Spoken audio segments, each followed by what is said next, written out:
So, I have just watched today the 8th episode of Star Wars: A Bad Batch titled Reunion, and oh my gosh. This episode was absolutely brilliant. It was absolutely intense and thrilling. It was amazing. Oh, wow. But anyway, so, I'm going to be reviewing it. So yeah, join me, Lucas Prime, and my best friend, Oppo Ranscisis, as we both review the episode today titled Reunion. So yeah, cue the intro.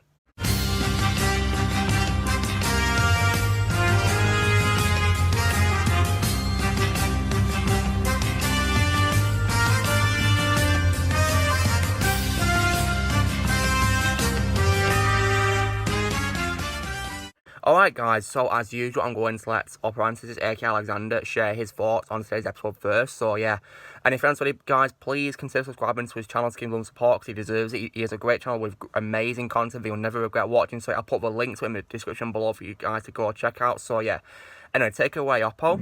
Hello there. This is... Oh, wow, whoa, whoa, whoa, whoa, whoa, whoa, whoa, whoa, whoa, whoa.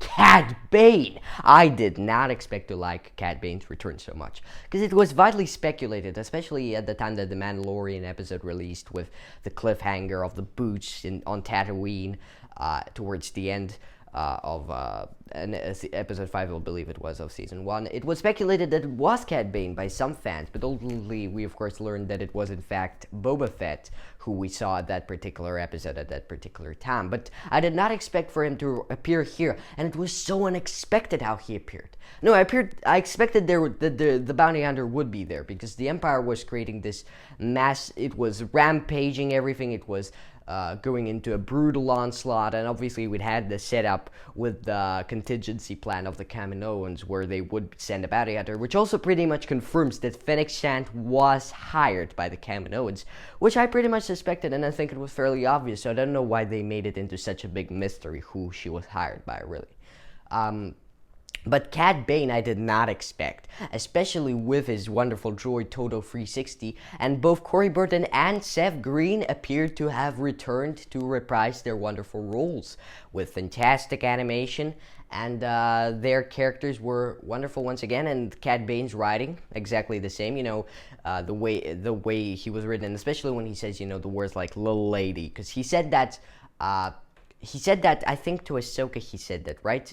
Yeah, he said that to Ahsoka, definitely.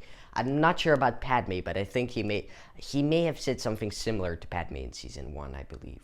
But it was fantastic to see him back in this episode. He came out of nowhere, and after we thought we had just gotten away from the Empire, then the bounty hunter shows up, and he is one of the most brutal bounty hunters in the world, and he succeeds in the mission, and he captures him, because setting up obviously what comes next, and I think it was fantastic. But I do want to say that during that duel between him and Hunter, I thought that Cad Bane would die almost immediately after he gets introduced, because it felt awfully similar to the unfinished episode, obviously, where they have the show-off between Cad Bane and Boba Fett, the young Boba Fett.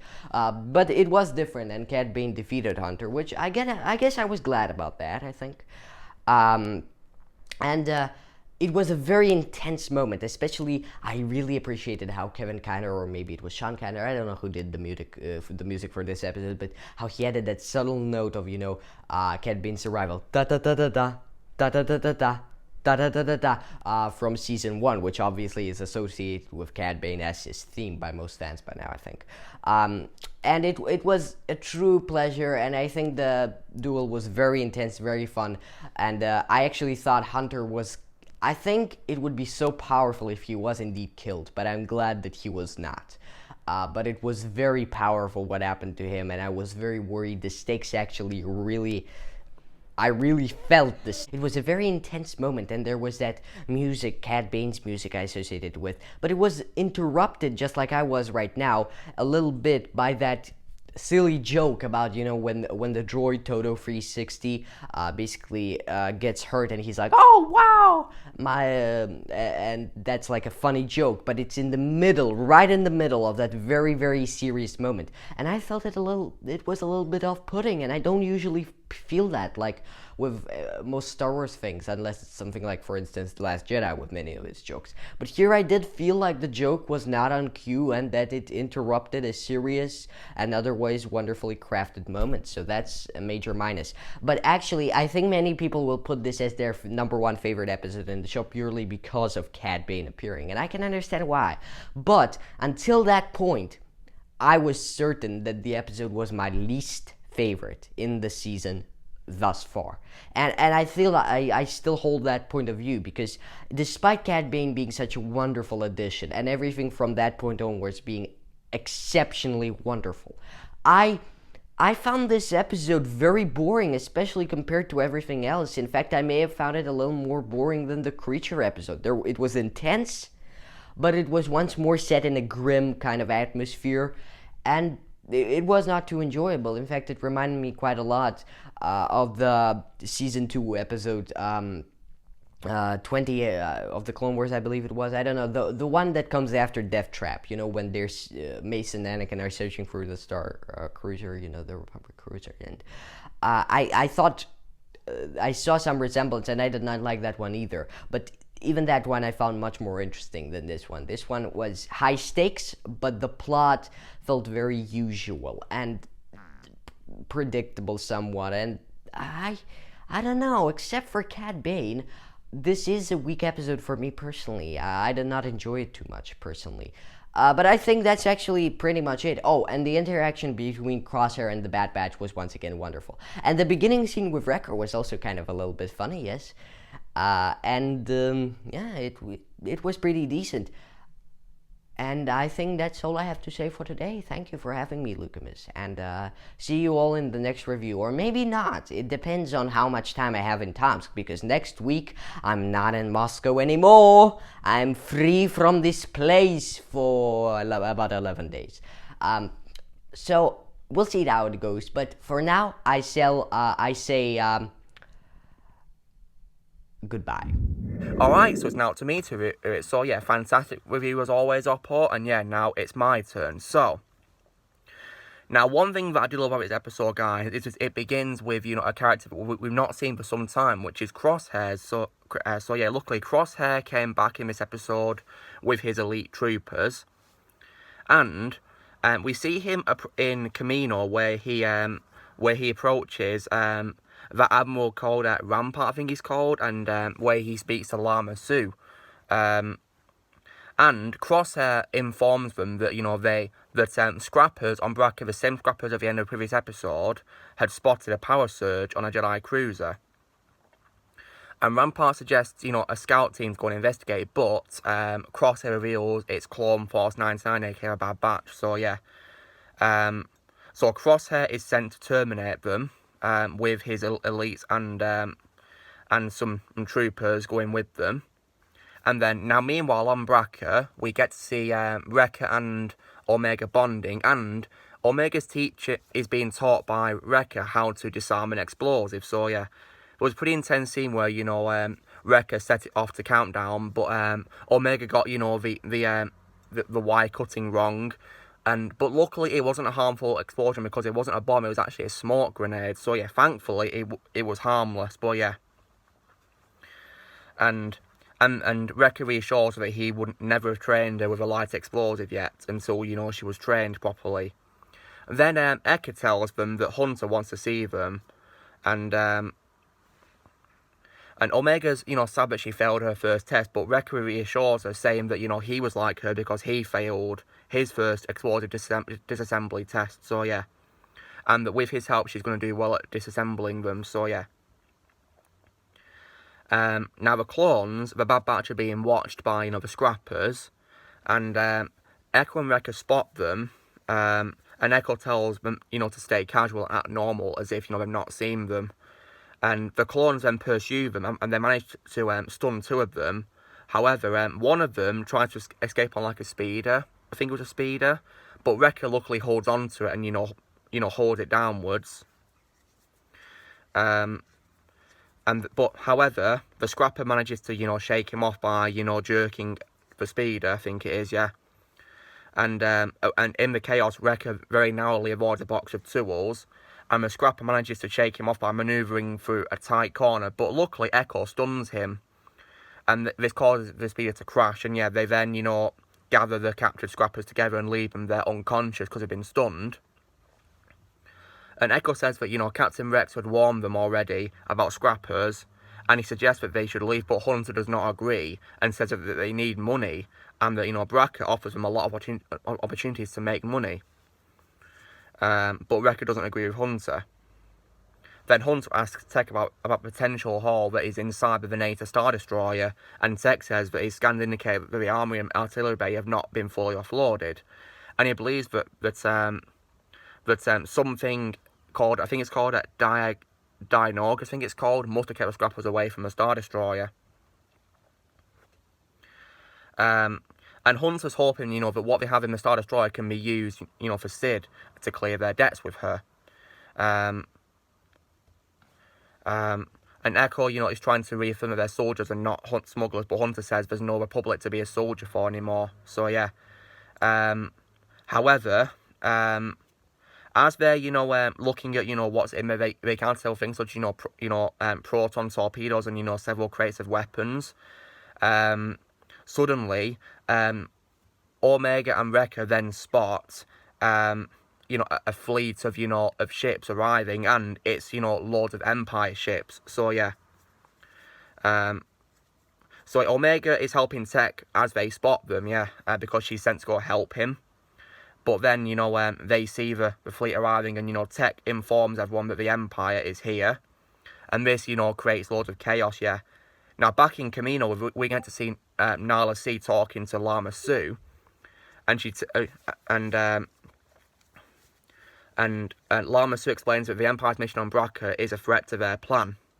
And he fears that he will have to call on assistance. And Nala then asks whether they should, since they already have someone handling matters. And Lama Su says that as long as one of the bounty hunters delivers the young clone, being Omega, intact, that should be all that concerns them. So I was wondering, who is this bounty hunter? Could it be Fennec? But yeah, I was in for a shock later. And then the Bad Batch then witness, Crosshair coming out of the ship with an army of clones and his elites. And then we get like a really awesome battle, which is pretty cool. Lots of, gunfires, and, they try to, convince Crosshair to change back to them, but, Crosshair is still under the control of the chip. Even when they tell him about the chip, he doesn't listen to them. But, yeah. And the Bad Batch consider going back to the Marauder to escape, but the clones have surrounded it, sadly. So, yeah, they'd have to, have a very dangerous battle. Now, meanwhile, now, Tech is able to tap into their signals, and he learns that Cross has ordered all the squads to push the targets towards the hangar so they can pin them down there, so that they're trying to trap them, basically. And Hunter decides to change plans to go to the artillery decks, and they reach them, and which is overlooking a large valley full of wreckage of ships. Wrecker is fearful of a deep height and says they are not getting out that way. So, meanwhile, however, Tech has an idea, which is to reserve power to the laser cannons, and that this will cause the entire deck to collapse. So yeah, so Tech gets to work while they protect him, and they try to hold off Crosshair and his elites and the clones. And then after that, as the engine then gets the power, it then causes everything to collapse, and yeah, after that, so as it gets destroyed, it leads into lots of chaos, and the Bad Batch then end up getting separated in the chaos caused by it, and then at one point, so we use explosives to to escape, and it causes the engine's ignition to explode and fall down, and it injures Crosshair pretty badly. He had like a sling in him, so yeah. And as it gets separated, Hunter and Omega then discover that several clones have been killed by something, and I was thinking, oh, is this a bounty hunter? I was thinking it could be maybe Fennec, maybe, or something, or maybe it could be like a younger Boba Fett, maybe, possibly. or someone else maybe Bosk or Forlom or any other bounty hunter from the Empire Strikes Back, maybe, I don't know, when we were younger. But, guys, I got a real big shock, guys, because the bounty hunter was none other than Cad Bane. Like, oh my god, like, I was like, oh my god, it's Cad Bane! When he first appeared, I couldn't believe it. And yeah, and Crosshairs are down, but luckily Cad Bane got to Omega first, and Cad Bane, wants Omega. And we get like a little bit of a homage to, Wild West, and with all the duels, and, Hunter and Cad Bane have a duel of who shoots first, but unfortunately Cad shoots first and he injures Hunter and knocks him down. Then he kidnaps Omega, and what's cool, they even had Cad Bane's droid with him as well, voiced by Seth Green, which is pretty cool. So Cad escapes with Omega as his prisoner, and luckily Hunter is rescued by the other Bad Batch members, and he informs them that Omega's been kidnapped by a bounty hunter, and that's when the episode ends. But yeah, oh wow, this episode was so intense, it really was. But yeah, Cad Bane's appearance made me lose my mind with hype. It was amazing to see him. I've got a feeling he might be a recurring antagonist in this series as well, maybe. But yeah. And unpopular opinion, guys, but I actually like Cad Bane, voiced by Corey Burton, more than Corey Burton as Count Dooku. Because in my humble opinion, guys, Corey Burton as Dooku is overrated. I don't think he's as good as Christopher Lee at all, to be honest. My favourite Clone Wars role of his is Cad Bane, actually. So, yeah. But, yeah. And it was great to hear him reprise his role in this episode. And he probably will be in more episodes as, like, a recurring antagonist, maybe. But, yeah. I never expected we'd see him, though, after all this time. Like, wow. But, all in all, guys, this was an incredible episode. It was absolutely brilliant. Great visuals and also great music as well by Kevin Kiner. It was absolutely incredible. What an intense episode that was. And I'm very excited for the next episode. So, yeah. So, now we've got 8 episodes remaining, guys. This was the 8th one. We've got 16 total. This was episode 8. And it was a great episode, yeah. So, guys, this was me and Ranscisis reviewing Star Wars: The Bad Batch Episode 8 titled Reunion. So, drill, guys. Be sure to give this video a like. Also, be sure to leave more comments what you guys thought of this episode if you've seen it. Also, be sure to join the team by pressing subscribe for more videos in the future. And please go subscribe to Oppo like I said at the start of the video. And may the Force be with you always.